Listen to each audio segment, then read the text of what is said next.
Hello, I am Cody Allingham, and this is the Transformation of Value podcast. Now today we talk with Konrad, a New Zealand economist. We cover a lot of topics looking at Austrian economics and how it can be considered in New Zealand, the challenges and inherent biases with trying to measure an economy with things like GDP and CPI, and the differences between the science and practice of economics. It was a fascinating talk and I learned a lot. And I know there is more for me to discuss with Konrad in the future, but I do hope you enjoy this episode. If you would like to support the show, please consider streaming some sats via your favourite Podcasting 2.0 platform. Otherwise, on to the show. Yeah, one thing I've been thinking about is where I used to put my efforts is kind of figuring out some way to couch the need for Bitcoin in a way that New Zealanders can relate to.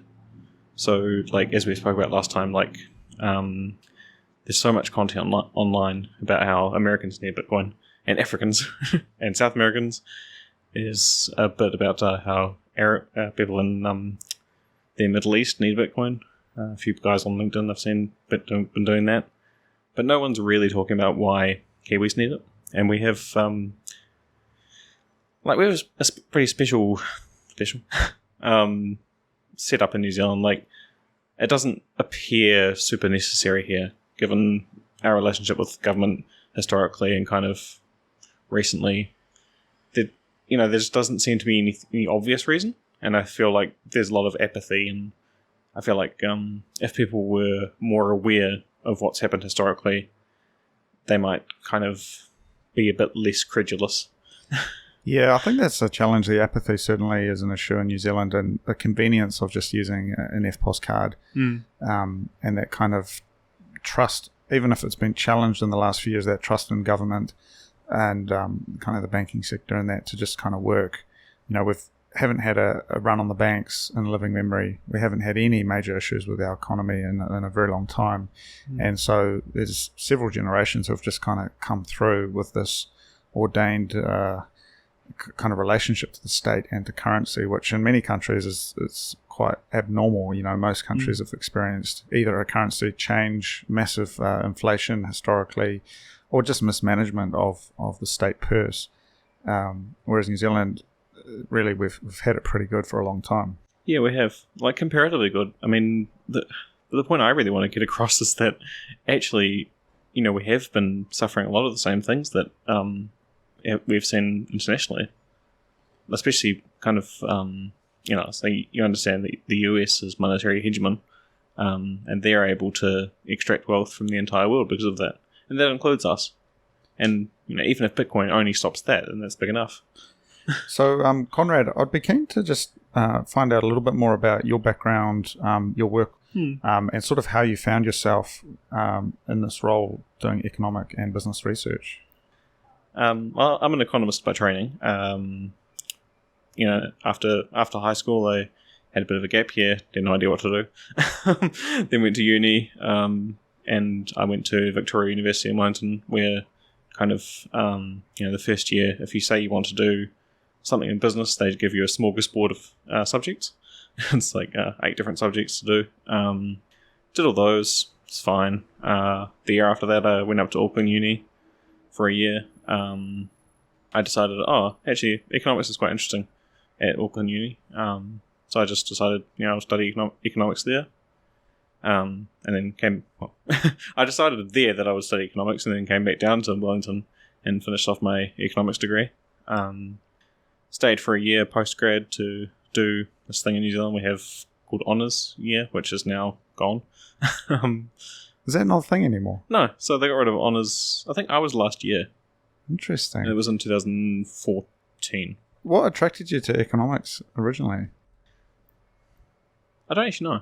It's interesting you mention that, though, because I must admit, when I was in high school, my economics class was probably one of my favourite, and we had a really great teacher, and I just remember his way of explaining things. And at the time, you're sort of a teenager, you don't really know what's going on in the world. And it was right around the time of the great financial crisis, and kind of dealing with the outcomes of that. And it was sort of underway as well. But I remember him just explaining things in a way which I often reflect back on. I wasn't quite cognizant of it, but it really kind of was able to give insight into how, in very simple terms, and I think in many ways economics, it always can come back to quite simple concepts that have a lot of complexity behind them, but the kind of the underlying mechanics of it don't lie, and that, I think that approach, that pragmatism, which can often be obscured by ideology and the kind of the current political trend, you can't run away from it. The fundamentals of incentives of supply and demand, these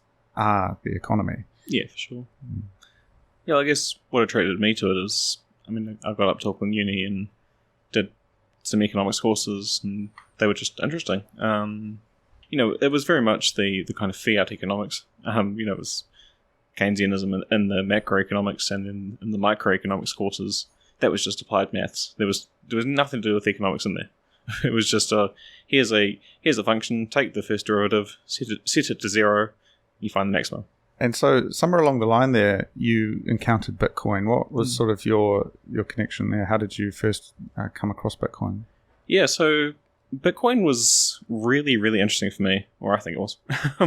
So, I came out of uni, then I landed a job where I am, and I was like, oh, I'm actually an economist now. That was kind of mind-blowing in and of itself. I had a title.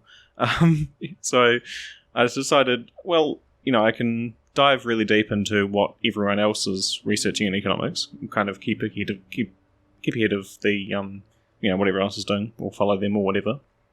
But then I've always had a streak in me which always says, well, if everyone else is doing it, do something else. And so I thought, well, I've heard vaguely of this thing called the Austrian school, from in passing. I don't know who even said it to me. So I just Googled it. I found a blog, and this is a shout out to Cafe Hayek by Don Bourgeois. He's a legend. Anyway, I found the blog, read a few things, and I was like, this is really, really interesting. It was a bit of libertarian theory, his own philosophical bents, but also just plain economic analysis, mostly of trade, because Don Bourgeois is really into that. And at the time, it was 2016, so I'm pretty sure President Trump was, the debates were happening anyway, and he was saying things like, we need to bring manufacturing back to the US and all the other stuff, and that was really interesting to read. So Don Bourgeois' comments on that from a different angle. Anyway, so I found that, and then I decided to dig a bit more. So I found a book called the Austrian School for Investors. That was a really, really good read. So essentially, I can't remember the authors' names, but their main thesis is like, if you find something and you like it, then invest in it. Probably didn't need a book, but the book was there to explain that whole thesis. That's fine. But in that book, they did go really deep into the Austrian business cycle theory. In simple terms, government pumps money in order to goose the GDP, because reasons, and then that causes people to make systematic errors, because the interest rate is there to describe how scarce or how abundant capital is at each kind of time frame. If you screw with the interest rate, then you're creating a lie. So people react to that lie, and they're like, oh, well, I think capital is really abundant because the interest rate is telling me that capital is super abundant, so I'll invest in these really, really long production cycles. Like I'll try and make an iPhone factory on the moon. That's a thing. And so these are obviously really dumb investments. And so that eventually the kind of reality catches up to that, and people realize, oh, okay, capital wasn't actually that abundant. We've been lied to. And then it just comes crashing down. Well, that's one of the quite popular topics at the moment, is this idea that we're in the end game of a massive macro cycle driven by low interest rates and just an abundance of capital floating around and sloshing around in the economy. And these, at a global scale, this leads to these kind of mutations that would otherwise would never have made it to childhood. And so these, massive growth of, tech sector and just the insane salaries, the insane valuations on these companies that aren't actually posting any profits, and they can kind of just hint at, the next round of funding as enough to increase their share price and things like that, because the money is so cheap that you kind of not restricted with what you can do. But I think with the current trend towards pushing interest rates back up to get on top of inflation, that's sort of coming to the end of that. Yeah. Would you agree that that's sort of where we're at the moment? Yeah, I'm pretty sure we're coming towards the end of that bubble. It certainly looks like it. And rhetoric from, it's always about rhetoric from the Fed, always. And certainly rhetoric from them is, we're hiking interest rates. So this is, I guess, are you familiar with a economist? I forget his first name. Minsky? No. Okay, so he was like a Austrian adjacent figure. I say Austrian adjacent because he definitely wasn't an Austrian. But he kind of looked at the business cycle in a sort of similar way. He was like, okay, monetary pumping does create this business cycle. And that was kind of the end of it. But then he always theorized that instead of, because just before I described, there was that moment when people realize. And kind of that's a bit of a hand wave from the Austrians, I guess. There is a bit of research on it, but it's way too complicated to try and describe. And so Minsky just came up with this idea that, he used the same theory. There's this moment when people realize, and his idea was that this moment could be kind of seen in the statistical data or whatever. And it's basically just when profits start to decrease, people start to sell. It's just a Minsky moment. Interesting, the Minsky moment. Yeah, it's I think there's also a certain ideological bent, which certainly, just studying at a very basic level at high school and being interested in economics from an amateur perspective, you look at the way it's talked about in the media and the way it's described and reported on, and you see quite a marked difference to what you would read about in Austrian economics, right? There's assumptions, there's a priori assumptions that there's a certain way to do things, and that, of course, monetary policy, fiscal policy, that these are the levers and these are the ways in which we should approach the problems. But even the problem itself, it's like sort of a product of that system, trying to keep inflation at a certain point. With the New Zealand Reserve Bank of New Zealand's target to for inflation, it's like you're using these two levers to try and make that happen, but I mean, they don't work anymore for starters, but the problem of inflation was because of your money printing in the first place. Yeah. So there is definitely an ideological bent in the practice of economics. There's not supposed to be in the science. So Ludwig von Mises was very, very clear about that. He wrote maybe 2 or 3 chapters on the issue. And his argument is that economics as a science is value free. You just take what the world says, and this is the world as it is, and then you make a prediction of what the world will look like if you choose some action. And it doesn't matter what your values are or your ideological bent is, that's what will occur. So are you saying there's a sort of a science and a practice to economics that are separate, or? Yeah, I am. Yeah, interesting. Yeah. So the science of economics, and I try to really keep cognizant of this because I think it's really easy to get lost. The science of economics is literally just, we see humans exchanging because that's where economics really excels. We see humans exchanging, and we want to figure out, okay, well, if they are exchanging in some way, what will result from that? And then we use economics to figure that out. And sometimes that's super interesting, sometimes that's super boring. Interesting. And I think, though, that scientific approach, because it is always really hard with these, there are numbers to it, but it's such a complex system. I mean, how do you even measure it? And that's where the scientific part of it can be problematic, perhaps, because you don't have oversight over all variables, and so it's necessarily an emergent system, and you can't see all the moving parts, and so you start to have to zoom in on certain things, and certain metrics stand out. Yeah. And those start becoming their own kind of talismans of the economy. Yeah. And kind of health indicators, but at the expense of not looking at other ones. Yeah. Yeah. Yeah, exactly. And actually, you hit on a really important point there. Kind of, this idea of measurement in economics is that's where it gets ideological, because economics by itself is it's an a priori science. You don't measure anything; you just describe. It just describes how the world is and how the world will be if you do something. That's it.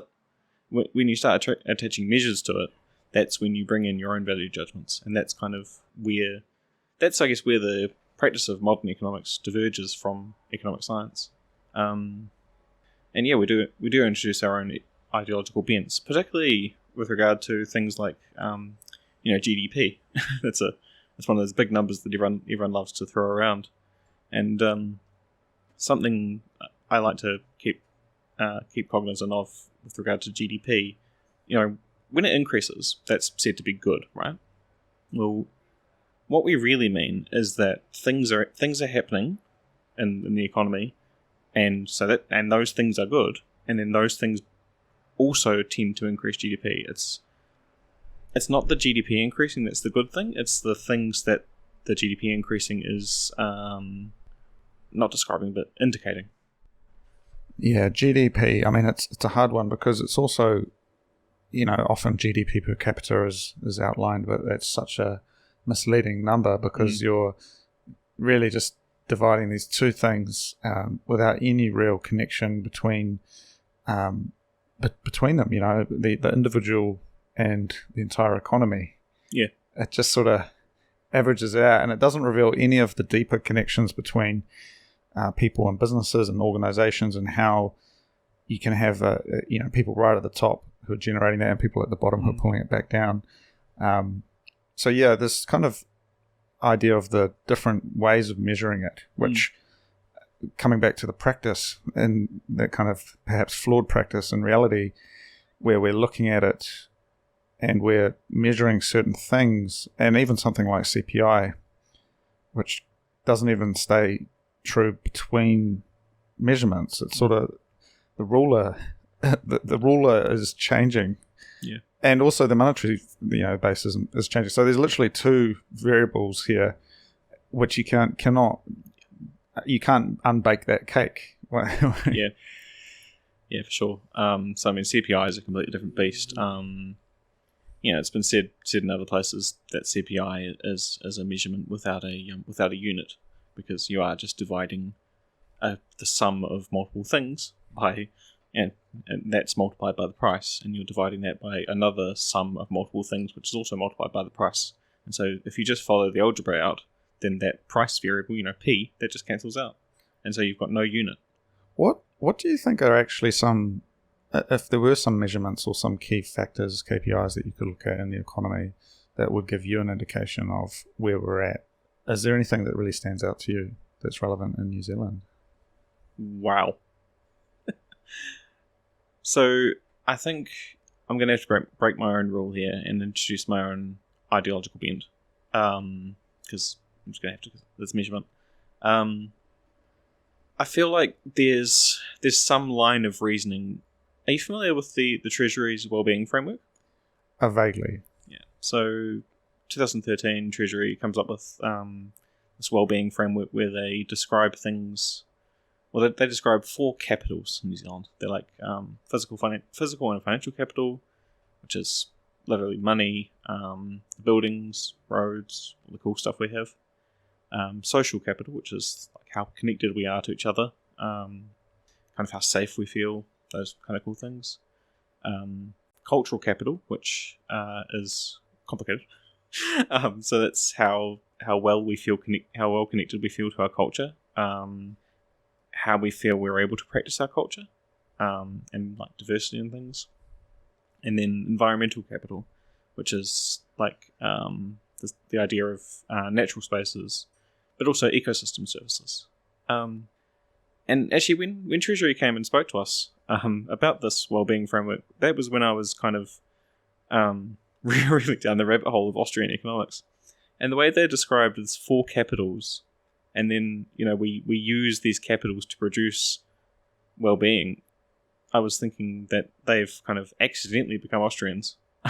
Because, in the Austrian economics approach, capital it's not just money, and never has been. Capital has always been kind of ephemeral, just everything, including social capital, which is something that Hayek wrote so much about. And so they, to me, it was like, oh, treasuries accidentally become Austrians. That's fantastic. So where I was going with this thought was that if I was going to attempt to measure the economy or something about it, I would probably start with some ideas from the wellbeing framework, some of the good ideas. Interesting. So taking a multi-axis approach, looking at not just the economic kind of as in monetary financial measures, but also some of the social measures. Yeah. What would be some social measures that we could look at? I would actually probably ignore the financial capitals completely, just because if economics is about people, it's literally just people. Human action, right? Yeah, human action. Without humans, there's just no economy. There's no point studying economics. You might do a survey of some representative population and ask them just basically, how are you? There's been a lot of research done on how to measure well-being, and I'd rather leave the details up to those experts. But I feel like if you just figure out a reasonable way to measure well-being, and then focus on that, and then just try and maximize. Well, actually, no, we won't say that. Not try and maximize, but just watch how that measure of well-being changes from year to year. Yeah, I think just from my own perspective as a business owner, some of the things that I often think about, which maybe just wage earners aren't considerate of, but often think about what's my level of trust, business trust like, and I feel in New Zealand, having worked overseas and run a business overseas as well, the level of trust in New Zealand is extremely high. I know I don't, half the time you don't even need a contract. You can kind of do it, sort of mates rates kind of. That's the culture, I think, historically that we've had in New Zealand. And that, for me, is extremely valuable because I know I can rely on my vendors and my suppliers and things to just get it done. Whereas that level of trust isn't quite the same. I didn't feel it the same when I was overseas, though that didn't necessarily reflect this, the size or the value of the economy or anything macro like that. I just, on an individual level, that made me a lot more willing to, undertake endeavors, kind of invest in things and do things that maybe I wouldn't have done if I was in a lower trust environment. And that kind of reflects back to the human action, kind of the network of people involved in a business. It's all about the people. And so that's for me, that would be one measure that I think about. I like and enjoy running a business in New Zealand because it's generally people are good here and they do what they say they're going to do. Yeah. And that really changes your approach to doing things, I think. Yeah, it would. Certainly in low trust environments, you don't see that. Yeah. And I think that changes, also the kind of the social contract as well, where if you're in a low trust environment, businesses become a little bit more standoffish. There's less willingness to take risk. You're sort of less likely to want to go out on a limb and innovate or do any of that stuff. And so it can kind of spiral out. Whereas when you're in quite a almost playful environment where you can kind of try stuff out, you can experiment, you can give a business idea a go, and obviously there'd be consequences and risk involved, but it's not quite the same as an economy where you kind of haven't got the freedom to do that. I think that's important, and also just trust in institutions, which perhaps I would say has gone down for me in the last couple of years. But knowing that, generally speaking, government organisations, government departments, and they're approachable. You can kind of work through things. There's a due process for most things, and you can follow that, and it's not a black box of corruption like it is in some countries, where the innovation, the incentive structure is for going around the system, and whether that's through corruption or bribery or whatever it is, and that that's a whole nother skill set. And in a way, it is a business skill set. If you're in an environment where the only way to succeed is to be corrupt, then you have to learn how to be corrupt. Yeah. And at the expense of learning how to actually innovate and build something great. You're innovating on the wrong thing. Yep. And the market is incentivizing that. Exactly. Yeah. And I found that, just traveling places like China, and it's like, man, there's no way. You couldn't just come up with a good idea. You kind of, half the thinking is how to get it through the political kind of filter. Yeah. And it's formalized. And that was something that was really interesting, like when I was in China, they have this thing, it's the Hongbao, like the red envelope. And it's just, stuffed with cash. And that's like for us, I don't know what the equivalent would be, but it's like, that's just the thing, it's a business expense. Is you've got to just have these red envelopes stuffed with cash to give to certain people at certain times a year. Yeah. And I mean, that's corruption manifest, but that's just not a thing in New Zealand, and people wouldn't, I don't think most people would even accept it, and so that, looking at different perspectives like that, it's like, well, what does that mean though? Because New Zealand's economy isn't necessarily booming, but its foundational web of trust, I feel, is stronger. Yeah, I feel the same way. And that just, to me, that's just a kind of, I don't like the word resilience, but I guess it does make the country a bit more resilient than others. Well, it's kind of long-term democratic resilience. It's sort of the hardwood. Something like that. Yeah, interesting. Well, circling back to sort of the Bitcoin side and kind of monetary policy in New Zealand, I mean, obviously we're seeing some challenges now with high inflation, challenges for exporters, just general malaise with kind of the fallout of the whole COVID thing. Where are we at? I mean, it seems like there's reporting in the news and there's sort of, pieces describing our current situation. But from your perspective, I mean, where do you think New Zealand's at? I think this is a hard one. I mean, I would rather leave the macroeconomic stuff to other people. There's all the stats. GDP is going up by whatever. CPI is at 7% or whatever that is.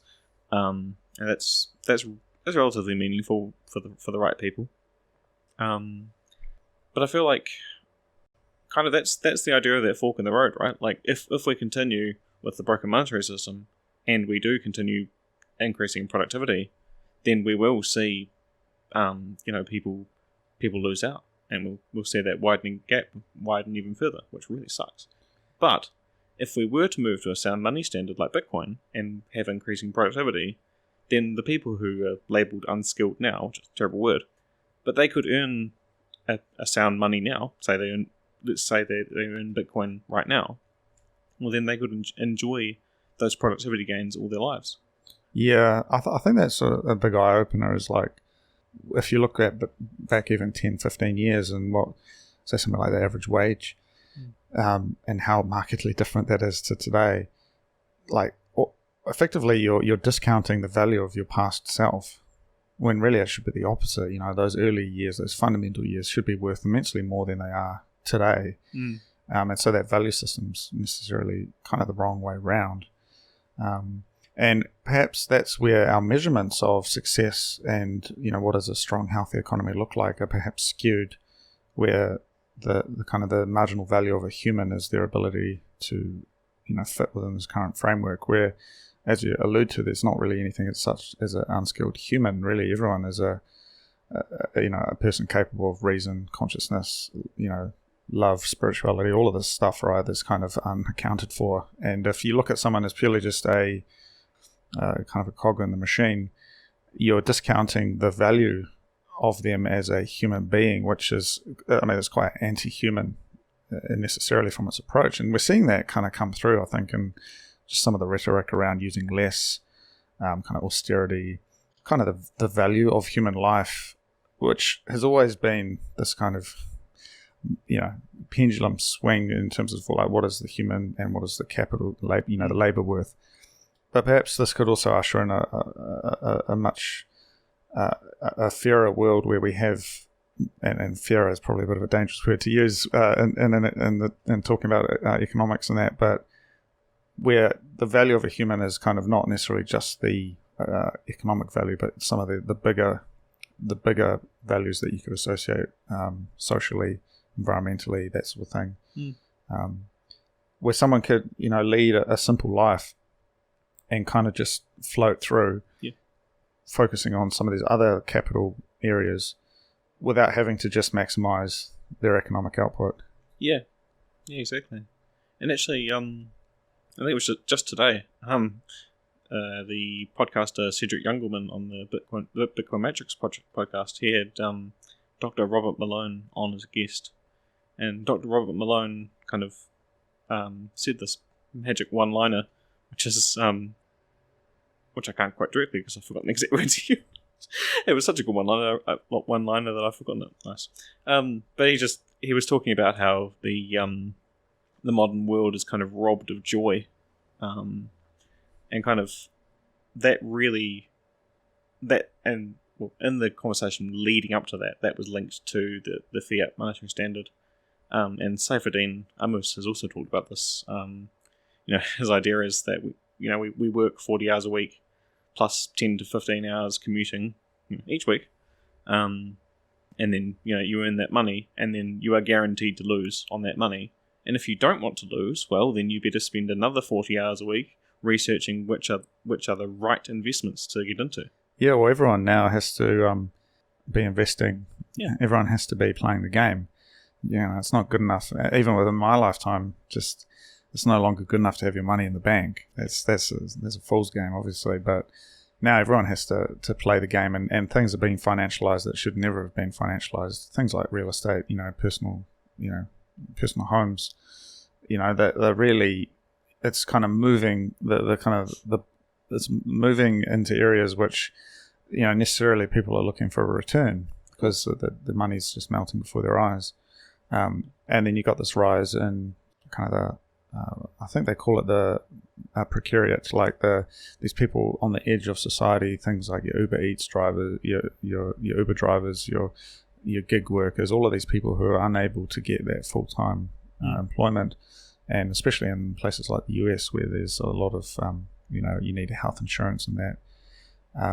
You get these people who are sort of living on the edge with 3 or 4 gigs, in a rental house, not really able to commit to anything, and I often reflect on sort of some of the historical analogies with something like ancient Greece or ancient Rome, where you had these different kind of tiers of society, and I often think, well, if someone's a landowner and they're a business owner in today, and then you get someone who's an Uber Eats driver or an Uber driver and doing these kind of gig work, it's quite a marked difference. And it feels like it's only increasing because there's no way. There's no ownership in that. I don't know. Just conceptually, culturally, I find it interesting. It's not even like you're just a piece of a big corporation. You're part of a huge international corporation, and you're not even an employee. You're like a contractor. Yeah. It's like, and that's changed. I think there's a bit of pushback on that contractor status, but it's really interesting because you have no rights at all. Yeah. Yeah, I think if I was going to make a comparison like that, I wouldn't go so far as ancient Greece. I would perhaps choose something like the Enlightenment era in Europe, or the American Golden Age, which is like just after the Civil War up until the Federal Reserve was created, so 1913. And that era let's look at the US Golden Age, because that was a bit later than the Enlightenment. During that era, you had sound money, you had free banking. Banks were local things that stored gold, as they should. They gave people notes which were redeemable at that bank for some gold. And the further you travelled away from that bank, the more people would discount those notes, which makes perfect sense. So you had a sound money standard, and you had very few barriers to entry into any occupation. And so people were trying things. They were doing things which were the equivalent of Uber, Lyft, and those sort of jobs nowadays. Obviously no cell phones, but they were delivering food, or just taking people for trips in the horse carriage, or hiring horses out. Those sort of jobs, and they were able to sustain themselves and build.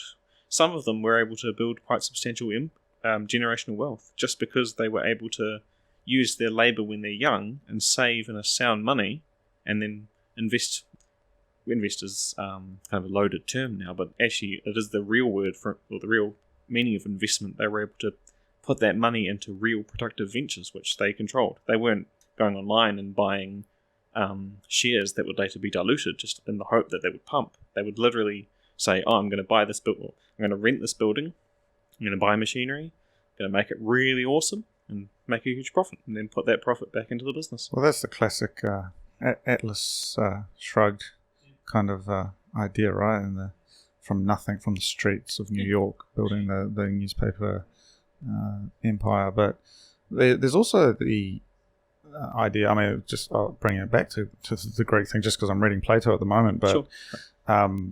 The wage earners were actually seen as kind of like one of the lowest tiers of society. Everyone who was actually in business as a merchant or whatnot, well, they were self-employed. I mean, there was not even really a distinction. You either ran the business or you were a labourer or a wage earner. They didn't have shares, and the stock market wasn't a thing until the East India Company, and so I think there was quite a different approach to business, and it was very familial. And so what you're saying about that kind of golden age of the US, I can kind of understand that. It's sort of like the American dream. You just sort of, even if it's a few silver coins or whatever, you can kind of make your day's earnings and you can hold on to that and it will hold its value through time. But the real insidious piece is when you're working really hard but it's still losing its value and you're working for nothing. Yeah. And that leads to these nihilistic outcomes, I think, in society, which is perhaps reflected in those 4 capitals, the well-being index, the lack of social engagement or some of these other pieces which are, reflective of a failing system. Yeah, for sure. Interesting. So regarding the education piece, this is something we talked about the other day when we caught up, but I think we've both identified that there's a real challenge around education around, well everything to start with, Yep. but more specifically what Bitcoin means and kind of how it promotes a better understanding of of your own value, your relationship to the economy. I mean, just kind of the role of the individual in society, I think, can be better understood through a Bitcoin lens than the kind of the aggregate Keynesian classic kind of way of looking at it, which itself is also complicated. But I mean, how do we even start to look at this? It's a good question. I think the first thing for me as a economist / Bitcoiner, maybe it's the other way around. I'm a Bitcoiner / economist. So the first thing for me as a Bitcoiner / economist is that I think we need to start pushing back on Bitcoiner influencers who are trying too hard to explain money. So there's some nonsense going around. Probably Michael Saylor is guilty of this. Unfortunately, he's a cool guy, but money is energy or money is time. All these weird things that go around. I think we need to push back and just say, well, no, we don't need to make it so ephemeral. You get listens on your podcast if you say things like that, and that's fine, but you're kind of wrong.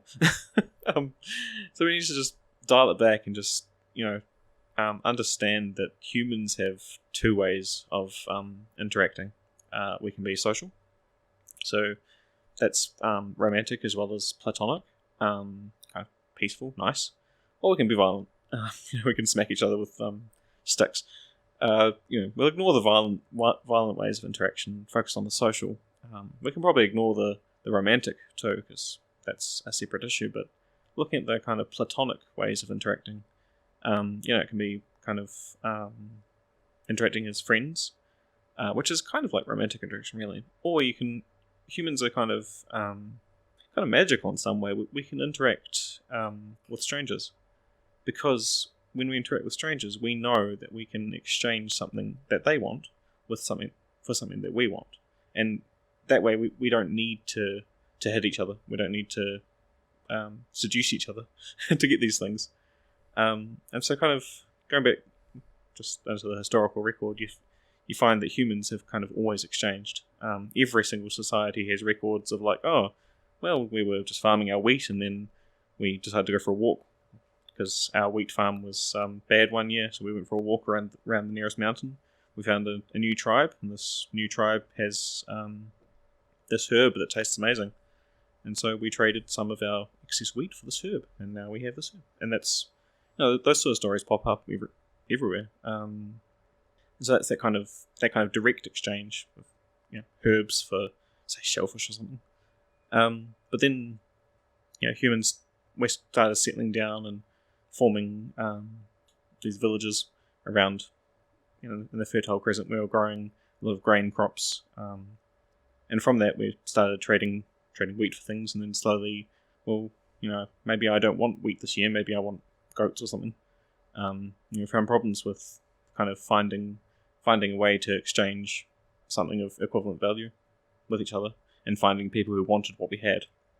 And so people started picking up shiny rocks, or shells, or just different shaped rocks, different shaped bits of tree, deer antlers, all sorts of goods. And these goods just became kind of tokens. They were like, well, I like this thing. Well, I like this thing that you have, and you like this thing that I have. You know that someone else will accept this shiny rock, because that person will accept this shiny rock because he knows that other people will accept the shiny rock. And so these commodities, which really don't have much use, they become, they have this immense value in exchange. So that kind of is money. It's just a thing that has immense value in exchange. So much value in exchange that everybody uses it to exchange. And that's all it is. Would you classify money as a good? Yeah. How would you differentiate? And I'm just thinking out loud because that's something I was thinking about last night. How would you differentiate money from the physical nature, the physical aspect of it, to the conceptual kind of? I don't quite know how to describe this, but kind of the form of it, because you've got your gold, your cash, you've got your circular stones, your chickens, you've got all of these kind of representations of value that could be used as money in some form, but there's something that links them all together that is kind of immaterial. How do you begin to even think about that? So one of my more recent mottos is read your Mises.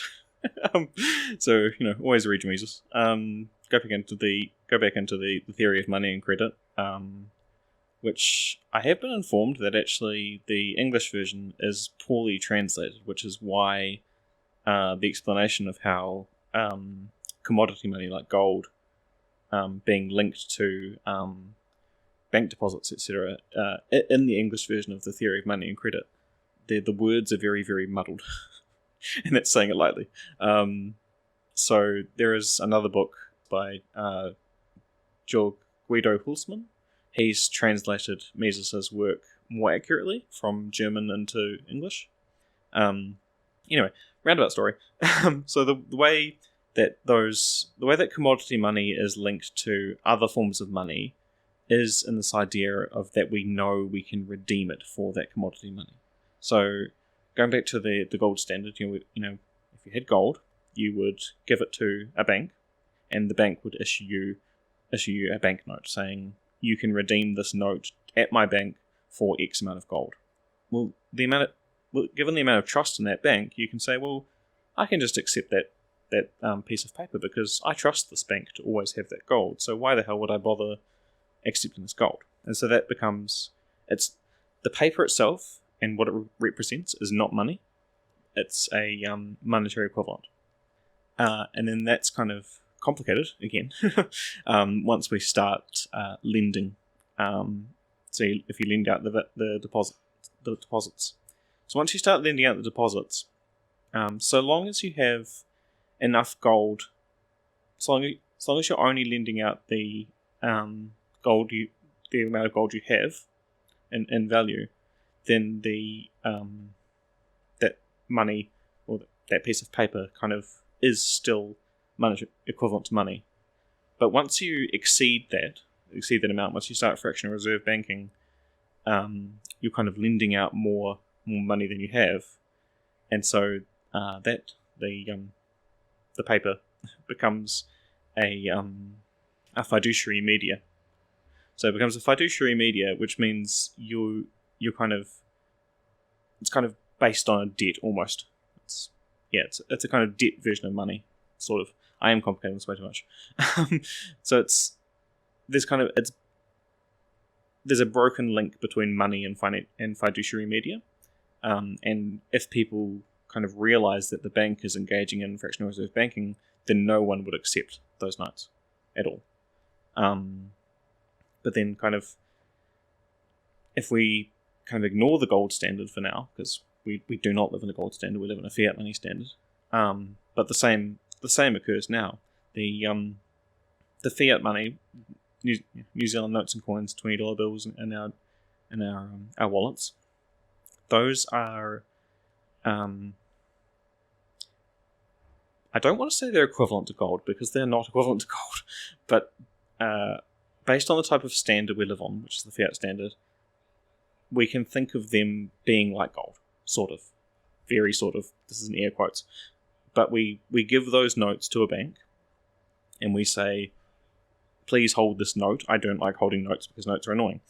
And they're hard to secure, and it's a bad time. And so the bank says, okay, we'll do that. And the bank gives us a equivalent of the note. They give us that on an electronic form, which is much more convenient, much, I will say, more secure, because it is quite difficult to secure notes. It's just those things we value. Would you say perhaps fundamentally it comes down to trust? Trusting the bank. Yeah, it's about trust in terms of redemption for the base thing, which is money. And in our fiat standard, the notes, the New Zealand $20 bills, that is money by fiat. By decree, yeah. Do you think, though, in New Zealand, because we've had such a long period of relative stability with the economy and with the monetary system, that trust is so taken for granted now, it's like there's all of these layers of trust built on top of each other, and so no one even thinks twice about they're not, it's almost like it would come as a shock for that trust to be broken, whereas in some countries it's just common knowledge. Yeah, I think so. So, I want to say we're pretty lucky here that the banking system, and kind of this probably relates to being a high trust society. There's a mix of institutions here and a mix of laws, etc., that we have. And I say the word law as different from legislation. So we have sort of laws which govern banking, and kind of those have kind of accidentally come together to create this system where banks here generally aren't having bank runs. Yeah.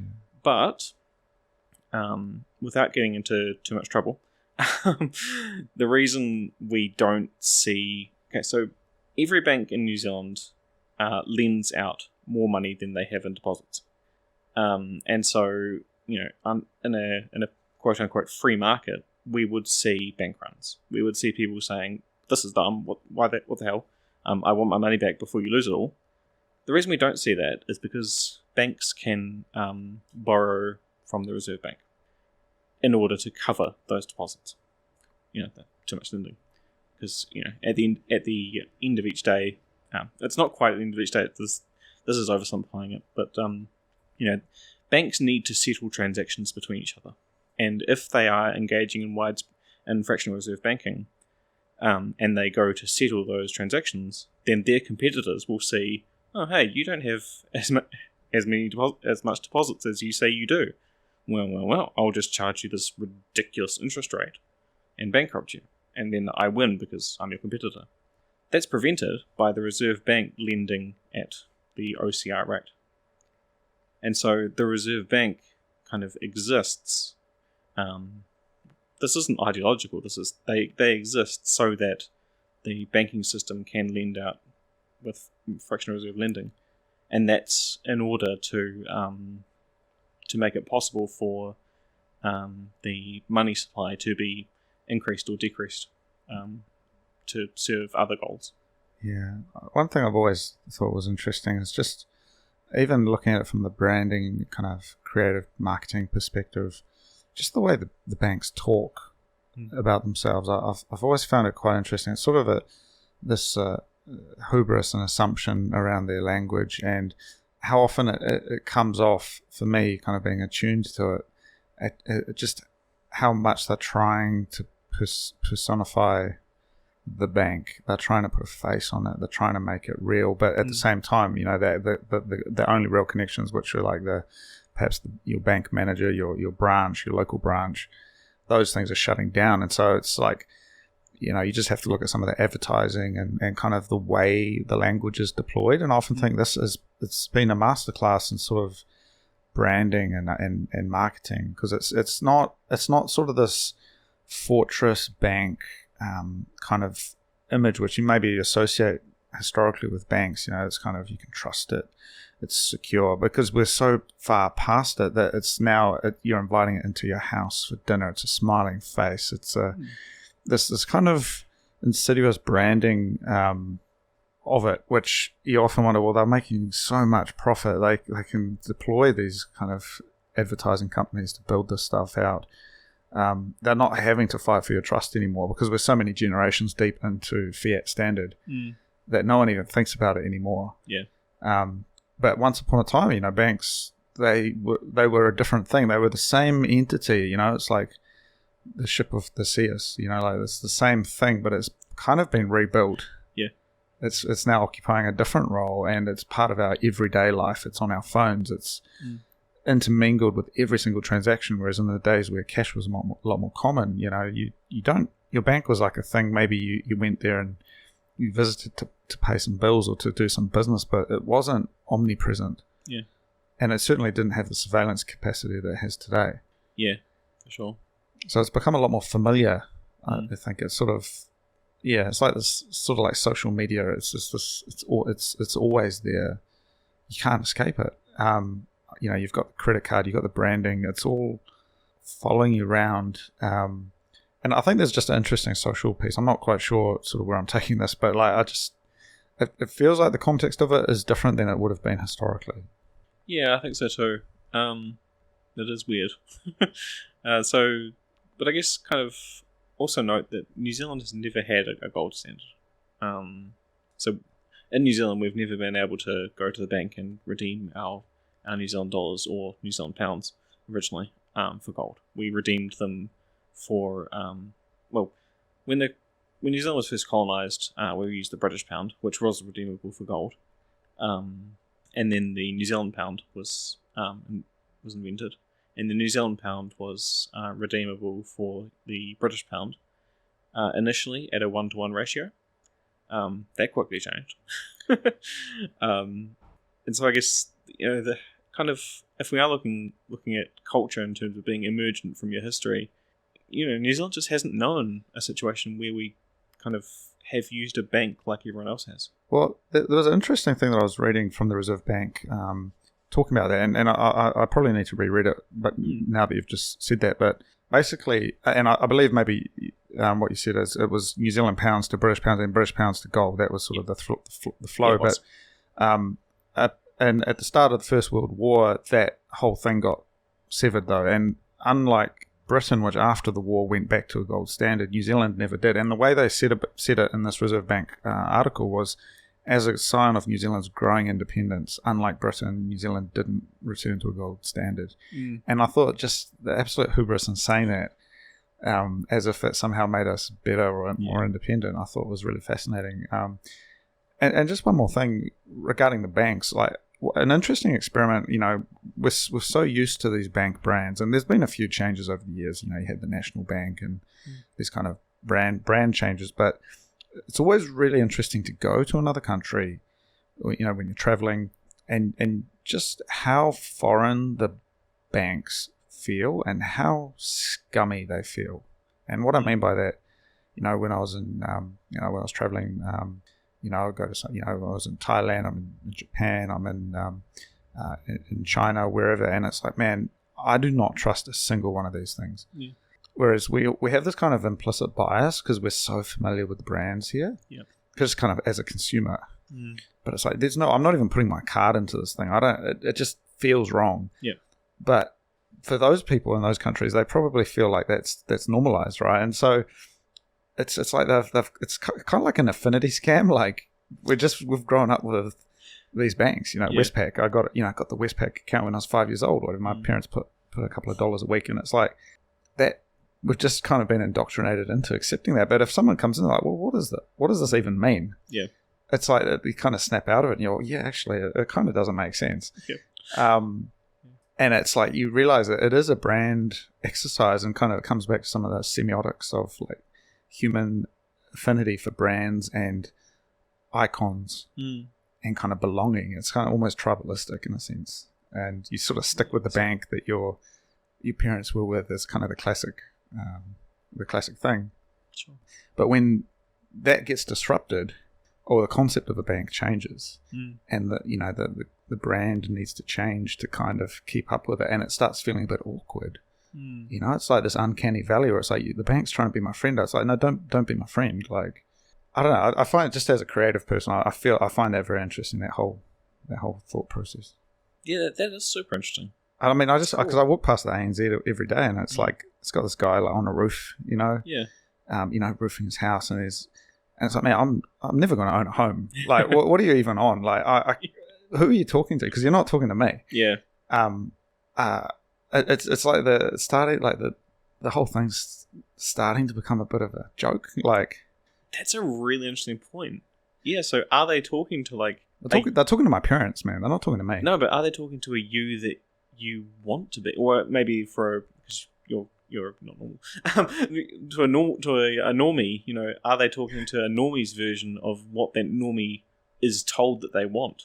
Well, there's also like, if you look at the interest rates and what you can get, it's like, I mean, it's obviously not a very good place to put your money, but yeah, they kind of make it out like it is. And I was walking past the Kiwi Bank on Lambton Quay, and they got this whole thing. I don't fully know what it is, but it's like you can go into a home loan with your family and your whānau. It's like a co-own. Yeah. Do you know the thing I'm talking about? Yeah. And I was like, what are you talking about? Like, yeah, people can't afford homes, so they're having to hock themselves up in family units now, not even just individuals. And it's like, man, it's got like this marketing sheen on it, which because I work in that space, I can kind of read it. But for normal people, they're just taking it raw. Yeah. And they don't see that there's like this full power of like a marketing branding team kind of crafting this ideology. Yeah. And just as an aside to that, yesterday I was walking past another place. So you're familiar with Afterpay? Yep. Very. As a concept, right? And I was looking at, they had a poster for Afterpay. So Afterpay is like you buy now, you pay later, right? Basically, but it's a card that really enables you to do that really easily. And so they had a poster explaining what Afterpay is, and it's like, we accept Afterpay. Here's why we love it. We don't just accept Afterpay. We believe in it. Afterpay believes everyone deserves financial freedom and strives for an economy where everyone wins. It's a financial revolution that puts trust in customers. But it's literally a loan shark payday scam where you pay more over several installments. It's just loans. Yeah. But it's like I sent this to someone. I was like, this literally describes Bitcoin. Yeah. But it's unlike Afterpay. Bitcoin actually is what it says it is, which is financial freedom. Yeah, it's true. And it's like this funny thing where it's like post-truth. I don't know. It's like the kind of the end game of postmodernism. But like what does truth even mean anymore? When someone can say that about Afterpay, clearly that's not right. It is not financial freedom. You're hocking yourself up. Yeah. And then Bitcoin you can get the FUD, and you can be talking about it, and it can be the mud thrown at it in the media, when it's literally like they are the opposite. Yeah, Bitcoin is freedom, and Afterpay and credit-based systems like that are, enslavement. Yeah, they are. It's a powerful word to describe them. I mean, yeah, I kind of look at it less critically than you. The banks are awesome. Loans are great. Let's have loans. Let's have banks. They're fantastic. I feel like the only problem I identify in our current world is kind of that unholy alliance between the state and banks, and it's that which causes all the nonsense, I think. And I feel like that bleeds into the advertising, etc. Because the banks are probably maybe not consciously aware of it, but they'll be subconsciously aware that they exist because of the unholy alliance, and they want to sugarcoat that, and so they create those brands. But I feel like even under a free banking standard, we would see a lot of those advertising conventions come across anyway, because banks would be like, we need customers. Yeah, well, I think it also creates an opportunity for I mean, I think things like community trusts, credit unions. I think they actually do have a really positive role in communities. Like I know some people can't get loans from bigger banks, but they can go to the credit union and get a loan. And it feels like it's kind of more of a holistic historical role of a bank. Kind of that free. Or it's kind of like free banking in a way. It's like a small credit union in a small town. But with this kind of globalization of banks, especially in New Zealand where it's all overseas owned, we don't quite have that anymore. And I certainly think even in the Bitcoin standard and that there'll be a beautiful future where there are local banks, there's small Fedimint kind of community multi-sig type setups where an organization, rural communities and whatnot can kind of come together and help each other out. But as you say, the unholy alliance of the state and the bank, it sort of removes any benefit that you get from having a banking sector that can. Yeah, it does. Yeah, the banking sector doesn't exist in its current form to serve us. That sounds controversial, but it's not meant to be that serious. It's their kind of to enable policy, and that's acceptable if you like that. Do you think there's an opportunity? I know in the UK there was like the neobank revolution. We had these kind of small digital only banks, and I certainly know from my own business that trying to get a bank account in New Zealand can actually be a real pain sometimes. Yeah. And something like TransferWise. It's not really a bank, but it kind of does what you need it to do. Yeah. It's way better. You just sign up online and it just works. Do you think there's a coming revolution in New Zealand where maybe you see some of these more neobanks, kind of smaller, more lightweight footprint type organizations? Probably not. I say that just because New Zealand's such a small market. It's kind of risky to come in. There's high barrier to entry as well. Very high barrier to entry, and also kind of I guess the incumbents have a lot of market power.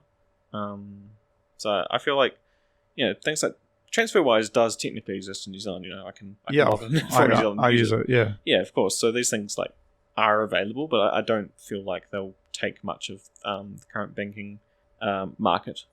Well, it's also, running the scenario of Bitcoin. Because effectively you are your own bank when you're running Bitcoin. Sure. I wonder if there's also a generational thing where the trust that someone has in a bank, which I certainly don't have trust. I've kind of seen through that. I trust myself more than I trust my bank. Yep. Is that going to scale as the next generations come along and they sort of self-custodying, managing their own stuff on their own device, their own keys and all of that is kind of second nature. And I'm just trying to think what the analogy would be for, say, like the internet. Was there a period there where people had to have their hand held as the internet was a new thing, but over time it became more and more easy, or people skilled up and it also became easier to just do it yourself? I'm just thinking like, things like email, these kind of packages that you used to get with email, like your extra.co.nz type, Yep.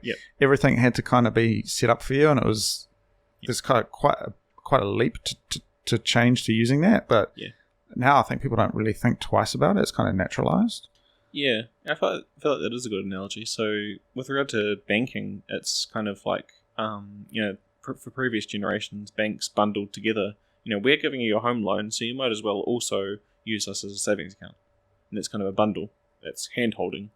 And that's like the internet, when the internet was first available, you bought literally a CD that gave you access to the internet. It installed a browser, and it gave you an email.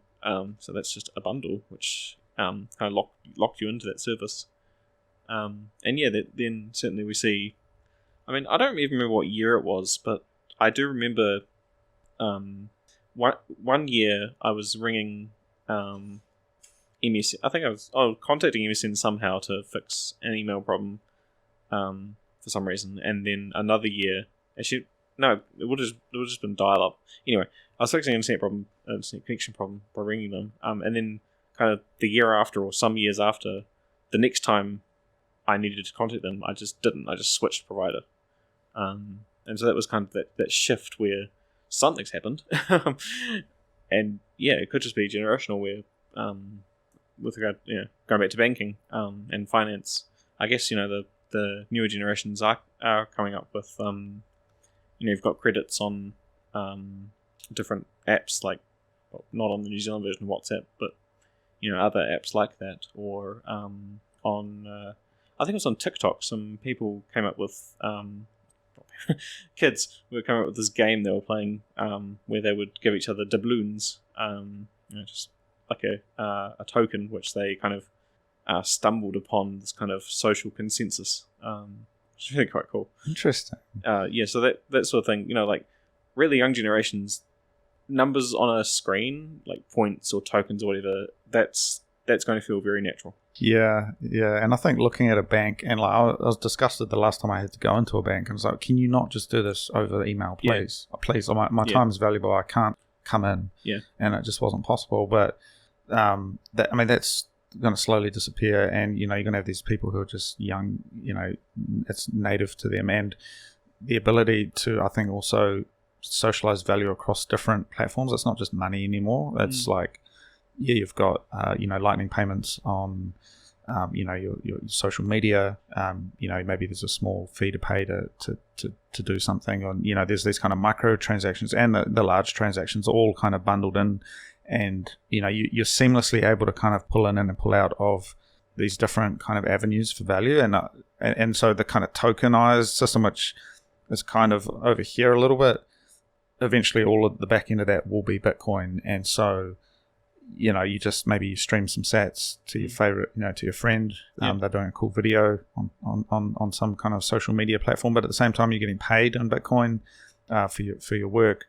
Maybe you did a really popular post on some sort of social media forum and you're getting tipped for that, but it's all kind of like a consensus of value. I mean, it's all the same thing at the end of the day, and I mean, something like Lightning really enables that, and I've seen that firsthand. I mean, this podcast, people, for me, I was blown away from day one. People were tipping and supporting the show, and I was like, man, because I did another podcast previously, and I never was able to monetize that because I needed 1 million views on YouTube before I even started getting ads, and I don't want to do ads either, or stacking news. I can write little articles and reports on what's going on with Bitcoin in New Zealand, and people tip that, and it's just tiny little amounts, but I'm like, man, that's signal for me.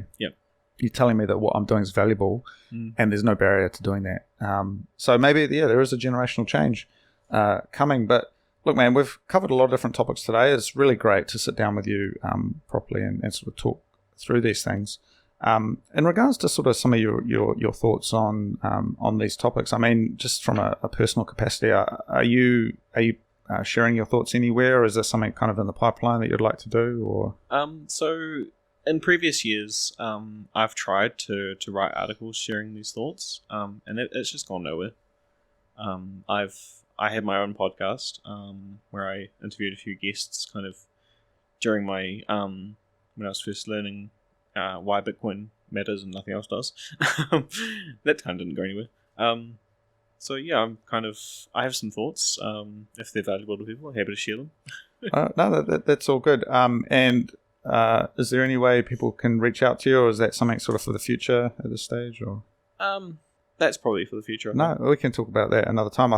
Certainly, this is sort of early days for us, but I feel like we could definitely have these conversations further, kind of refine kind of the field of thought, and just develop sort of what we're doing. I feel like probably the next one we should do is more of a dive into the history of money in New Zealand, because the Reserve Bank, I don't want to call them out for lying, but they're not lying. Let's not say that. Their interpretation. They're interpreting events the way they like them, which is fine. You're allowed to do that. It's a free country, but that maybe there should be an alternative interpretation. Okay.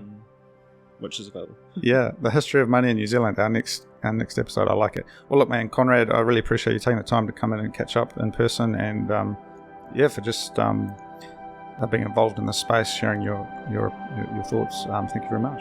Yeah, thank you.